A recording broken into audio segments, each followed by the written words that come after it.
जय श्री कृष्णा। आप सभी को कार्तिक कृष्णा रमा एकादशी की ढेरों शुभकामनाएं। प्रिय दर्शकों, अब हम सुनेंगे कार्तिक कृष्णा रमा एकादशी व्रत कथा। यह कथा आपके व्रत को सफल बनाने के लिए और व्रत का संपूर्ण फल प्रदान कराने के लिए आवश्यक है। इस कथा के बिना आपका व्रत अधूरा कहा जाता है। शास्त्र कहते हैं, जो कोई रमा एकादशी व्रत कथा का श्रवण करता है, सुनता है अथवा सुनाता है, वह मनुष्य समस्त पापों से छूटकर विष्णु लोक को प्राप्त करता है। इसीलिए यह कथा सभी के कल्याण के लिए है। अतः जिनका व्रत है उन्हें तो ये कथा सुननी ही चाहिए। जिनका व्रत नहीं हो वो भी यदि इस कथा का श्रवण करते हैं तो उनके जीवन के लिए भी यह मंगलकारी होती है। आइए भगवान विष्णु के चरणों का ध्यान करते हैं और आरंभ करते हैं रमा एकादशी व्रत कथा। आपसे निवेदन है कि यह भगवान श्री हरि विष्णु के कथा का वीडियो है तो कृपया एक बार लाइक अवश्य कर दीजिएगा। अपने व्रत की सफलता के लिए और नारायण की कृपा प्राप्त करने के लिए कमेंट बॉक्स में अवश्य लिखिएगा जय श्री हरि या ओम नमो भगवते वासुदेवाय। आप देख रहे हैं देवभूमि ज्योतिष संस्थान का प्रतिष्ठित यूट्यूब चैनल देवभूमि धार्मिक। हम यहाँ सभी व्रत और त्योहारों की सही शास्त्रीय जानकारी प्रदान करते हैं। ज्योतिष शास्त्र और पंचांग के आधार पर आपको बताते हैं कौन सी तिथि कब है, व्रत आदि कब करना है, क्या विधि है, क्या नियम है और क्या गलती नहीं करनी है। यदि आप सभी व्रत और त्योहारों की सही जानकारी पाते रहना चाहते हैं और सही कथाएं तथा महात्म्य सुनते रहना चाहते हैं तो कृपया चैनल को अभी सब्सक्राइब कीजिए और बेल आइकन को प्रेस कीजिए। जब सब्सक्राइब करेंगे तो वहां एक घंटी का निशान बना हुआ आएगा, उसे अवश्य दबाइएगा, तभी आपको हमारे सारे वीडियो प्राप्त होंगे। आइए भगवान के चरणों में ध्यान को लगाते हुए कथा आरंभ करते हैं। आशा करते हैं आपने व्रत का संकल्प कर लिया होगा, विधि विधान से पूजन भी कर लिया होगा। ये जो कथा होती है इसे भगवान श्री कृष्ण के द्वारा महाराज युधिष्ठिर को सुनाया जा रहा है। कार्तिक मास की संपूर्ण महात्म्य अर्थात सभी एकादशियों की कथा का वृतांत भगवान कृष्ण द्वारा महाराज युधिष्ठिर को सुनाया गया है। बोलिए विष्णु भगवान की जय। बोलिए युधिष्ठिर महाराज की जय। बोलिए रमा एकादशी की जय। महाराज युधिष्ठिर कहने लगे, हे भगवन, कार्तिक कृष्णा एकादशी का क्या नाम है और इसकी क्या विधि है? इसके व्रत को करने से क्या फल प्राप्त होता है? सो आप कृपा करके विस्तार पूर्वक मुझसे कहिए, मैं यह सुनना चाहता हूँ। महाराज युधिष्ठिर के इस प्रकार निवेदन करने पर भगवान श्री कृष्ण बोले, हे युधिष्ठिर, कृष्ण पक्ष की एकादशी का नाम रमा एकादशी है। यह बड़े बड़े पापों को नाश करने वाली है। इसका महात्म्य मैं तुमसे कहता हूँ, ध्यान पूर्वक सुनो। भगवान वासुदेव महाराज युधिष्ठिर को इस एकादशी का महात्म्य सुनाना आरंभ करते हैं। कहते हैं, हे राजन, प्राचीन काल में मुचकुंद नाम का एक राजा था। एक राजा था जिसका नाम था मुचकुंद। उसकी इंद्र के साथ मित्रता थी और साथ ही यम, कुबेर, वरुण तथा विभीषण के साथ भी मित्रता थी। वह इंद्र का भी दोस्त था, मित्र था और यम, कुबेर, वरुण आदि का भी प्रिय मित्र था। ये जो राजा था ये बड़ा ही धर्मात्मा था, भगवान विष्णु का परम भक्त था, सदा भगवान की भक्ति किया करता था और न्याय के साथ राज करता था, अर्थात न्याय प्रिय था। किसी के साथ अन्याय होते नहीं देख सकता था। उस राजा के एक कन्या थी जिसका नाम था चंद्रभागा। उस कन्या का विवाह चंद्रसेन के पुत्र शोभन के साथ हुआ था, अर्थात शोभन उसके दामाद का नाम था। एक समय वह शोभन ससुर के घर आया हुआ था, अर्थात उसकी बेटी का जो पति है वह उसके घर आया हुआ था। और उन्हीं दिनों जल्दी ही पुण्यदायिनी रमा एकादशी भी आने ही वाली थी। और जैसे ही रमा एकादशी समीप आई, जब व्रत का दिन समीप आया, तो चंद्रभागा को अत्यंत सोच उत्पन्न हुआ।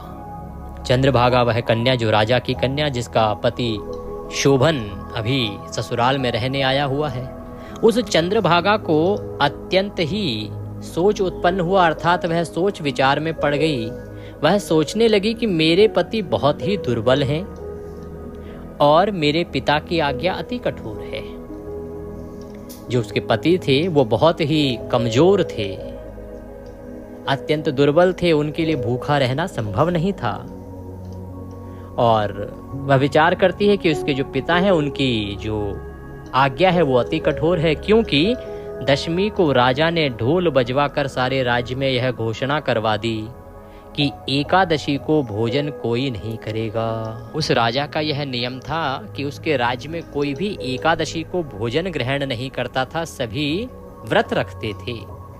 ढोल की घोषणा सुनते ही शोभन को अत्यंत चिंता हुई, क्योंकि वो तो पहले ही बहुत दुर्बल था और उसके लिए भूखे रह पाना संभव नहीं था। अतः अपनी पत्नी से कहने लगा कि हे प्रिय, अब क्या करना चाहिए? मैं तो किसी प्रकार भी भूख सहन नहीं कर सकूंगा। ऐसा उपाय बतलाओ जिससे मेरे प्राण बच सकें, अन्यथा मेरे प्राण अवश्य ही चले जाएंगे। चंद्रभागा कहने लगी कि स्वामी, मेरे पिता के राज्य में एकादशी के दिन कोई भी भोजन नहीं करता। हाथी, घोड़ा, ऊंट, बिल्ली, गौ आदि भी तृण, अन्न, जल आदि ग्रहण नहीं कर सकते। अर्थात मनुष्य तो क्या, जो राज्य के जानवर हैं वो भी एकादशी रखते हैं। फिर मनुष्य का तो कहना ही क्या है। यदि आप भोजन करना चाहते हैं तो किसी दूसरे स्थान पर चले जाइए, यहाँ इस राज्य में तो आप भोजन नहीं कर सकते, क्योंकि यदि आप यहाँ रहना चाहते हैं तो आपको अवश्य ही व्रत करना पड़ेगा। ऐसा सुनकर शोभन कहने लगा कि हे प्रिय, मैं कहीं और नहीं जाऊंगा, मैं यहीं रहूंगा और अब मैं अवश्य ही एकादशी का व्रत करूंगा। भाग्य में जो होगा वह देखा जाएगा। ऐसा विचार करके उसने व्रत रख लिया और वह भूख व प्यास से अत्यंत पीड़ित होने लगा, क्योंकि उसके लिए भूखे रह पाना, प्यासे रह पाना संभव नहीं था। वो पहले से ही बहुत अधिक दुबला पतला कमजोर था। जब सूर्य नारायण अस्त हो गए और रात्रि को जागरण का समय आया, जो वैष्णवों को अत्यंत हर्ष देने वाला था, परंतु शोभन को अत्यंत दुखदाई हुआ। दिन तो किसी प्रकार से तड़पते हुए निकल गया। रात्रि काल का जब समय आया तो उसे अत्यंत पीड़ा होने लगी, अत्यंत दुख होने लगा। वह बेचारा प्रातः काल होते होते अपने प्राण गंवा चुका था। प्रातः काल होते ही शोभन के प्राण निकल गए। तब राजा ने सुगंधित काष्ठ से उसका दाह संस्कार कराया। जो अंतिम क्रिया कर्म के उत्तम से उत्तम विधान हो सकते हैं वो संपूर्ण करवाए। परंतु राजा की आज्ञा से चंद्रभागा ने अपने शरीर को दग्ध नहीं किया, अर्थात वह सती नहीं हुई। अपने पति शोभन की अंत्येष्टि क्रिया करने के पश्चात अपने पिता के घर में ही रहने लगी। रमा एकादशी के प्रभाव से शोभन को मंदराचल पर्वत पर धन धान्य से युक्त तथा शत्रुओं से रहित एक सुंदर देवपुर प्राप्त हुआ। वह अत्यंत सुंदर रत्न और वैदुर्य मणि जटित स्वर्ण के खंभों पर निर्मित अनेक प्रकार की स्फटिक मणि से सुशोभित भवन में बहुमूल्य वस्त्राभूषणों तथा छत्र व चवर से विभूषित गंधर्व और अप्सराओं से सुशोभित सिंहासन पर आरूढ़ ऐसा लगता था मानो दूसरा इंद्र विराजमान हो। उसने क्योंकि एकादशी का व्रत किया था और उसे ये ज्ञात था कि ये उसके लिए हानिकारक अर्थात उसके प्राणों के लिए घातक हो सकता है, इस एकादशी का व्रत करने मात्र से ही उस शोभन को एक ऐसा राज्य मिला जहां वह इंद्र की भांति राज्य करता था।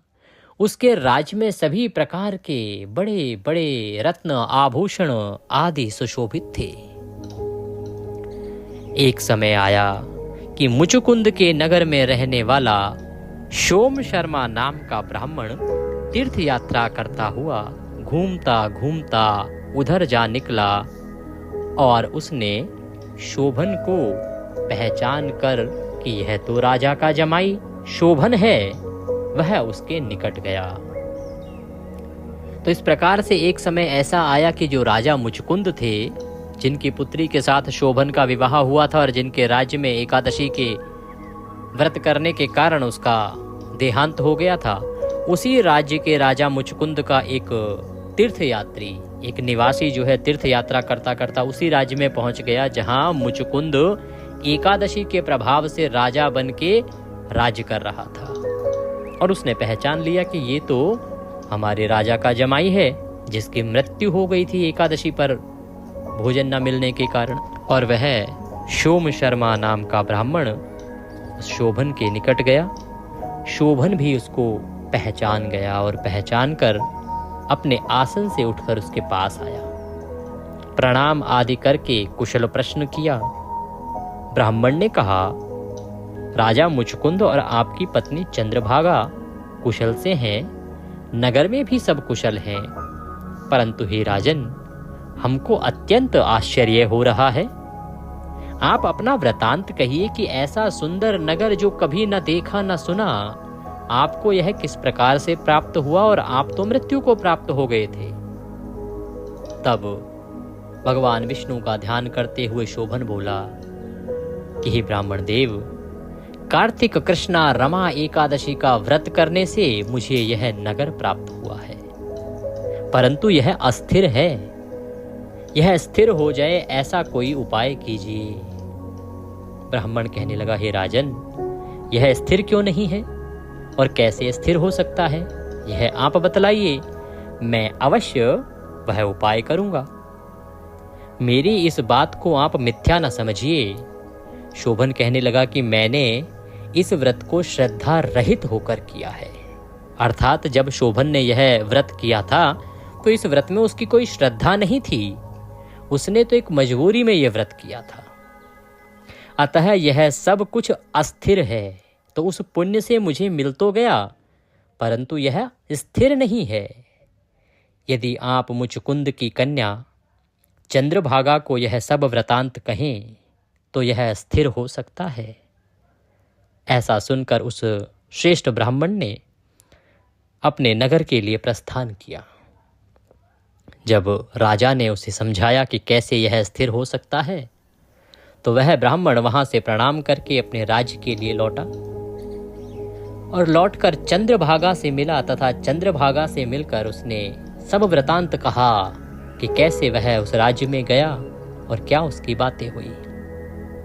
ब्राह्मण के वचन सुनकर चंद्रभागा बड़ी प्रसन्न हुई।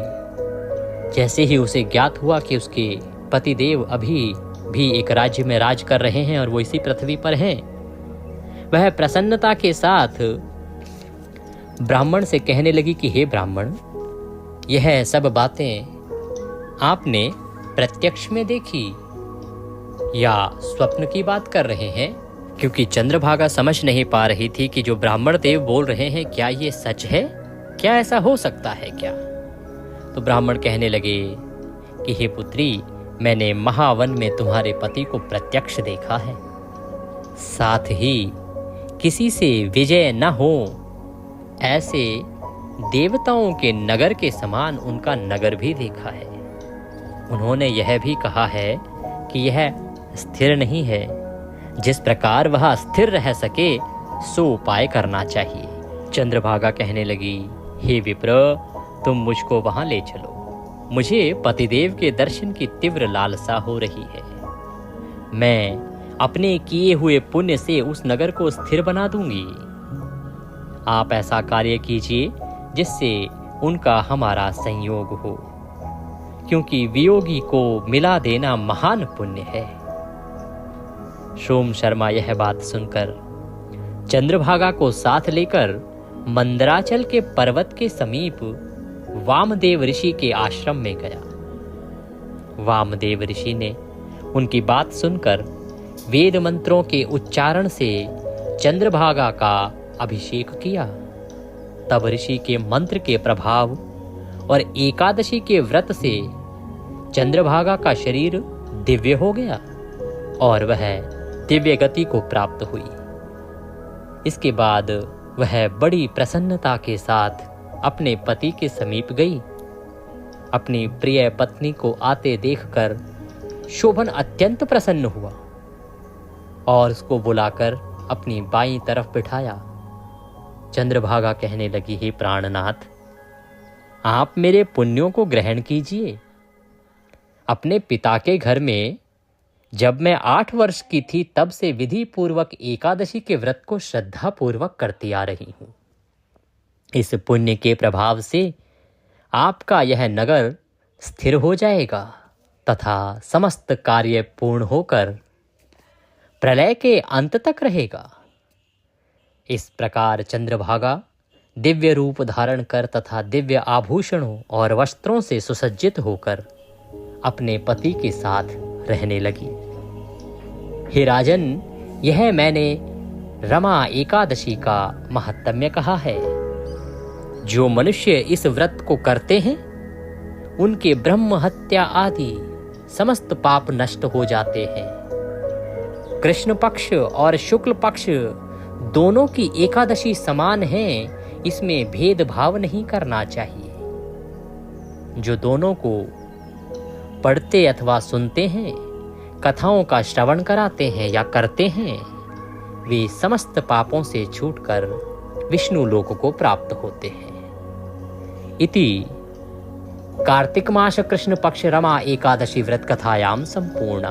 बोले विष्णु भगवान की जय। इसी के साथ रमा एकादशी की यह व्रत कथा यहाँ पूर्ण होती है। कथा सुनने के बाद आपको अवश्य ही विष्णु सहस्त्र नाम का श्रवण करना चाहिए। इसके 2 कारण हैं। एक तो एकादशी के व्रत पुण्य के प्रभाव के लिए, इससे एकादशी का जो व्रत है वह अधिक प्रभावी हो जाता है, अधिक फलदायी होता है। और दूसरा, आज केवल एकादशी नहीं है, आज तुला की संक्रांति है। और तुला की संक्रांति में जो विष्णु सहस्त्र नाम का श्रवण करता है, एकादशी व्रत करता है तथा एकादशी की कथा आदि श्रवण करता है, पूजन करता है, उसका फल अनंत गुना होकर वह अक्षय हो जाता है। तो इस अवसर का लाभ लीजिए और अवश्य सुनिए विष्णु सहस्त्रनाम स्तोत्रम। हमने वीडियो आपके लिए पहले से ही अपलोड करके रखा है, उसको सुनिएगा। यहाँ हमने डिस्क्रिप्शन बॉक्स में उसका लिंक भी प्रदान किया है। कथा के निमित्त यदि आप दक्षिणा आदि कुछ भी भेजना चाहते हैं तो स्क्रीन पर नंबर आ रहा है, उस पर भेज सकते हैं। साथ में QR कोड भी आ रहा है। अगर नंबर पर ना आ पाए तो QR कोड को स्कैन करके सीधे हमारे बैंक खाते में भेज सकते हैं, क्योंकि नंबर पर कई बार दक्षिणा फेल हो जाती है, अर्थात राशि आ नहीं पाती है। पर QR कोड को स्कैन करके आप आसानी से भेज सकते हैं। कथा और विष्णु सहस्त्रनाम श्रवण करके आरती करनी है। आरती करने के बाद नियम अनुसार दिन को व्यतीत कीजिए। शांत चित्त रहिए, किसी के साथ वैर भाव नहीं, किसी का अहित नहीं करना, अपशब्दों का प्रयोग नहीं करना। प्रभु के चरणों में मन को लगाते हुए दिन को व्यतीत कीजिए। सायंकाल को कीर्तन अवश्य कीजिएगा। कीर्तन विशेष वीडियो हम आपके लिए अपलोड करेंगे, उसका लाभ लीजिएगा। अगर कीर्तन के लिए ना जा पाएँ तो वह वीडियो सुन लेने मात्र से ही आपको कीर्तन का पुण्य फल प्राप्त होगा। और अगले दिन पारण कीजिएगा। पारण कैसे करना है, इसकी विधि क्या है, इसका वीडियो शीघ्र ही आपको प्राप्त होगा। तो जुड़े रहिए चैनल के साथ और देखते रहिए देवभूमि ज्योतिष संस्थान का यह प्रतिष्ठित चैनल देवभूमि धार्मिक। हरे कृष्ण।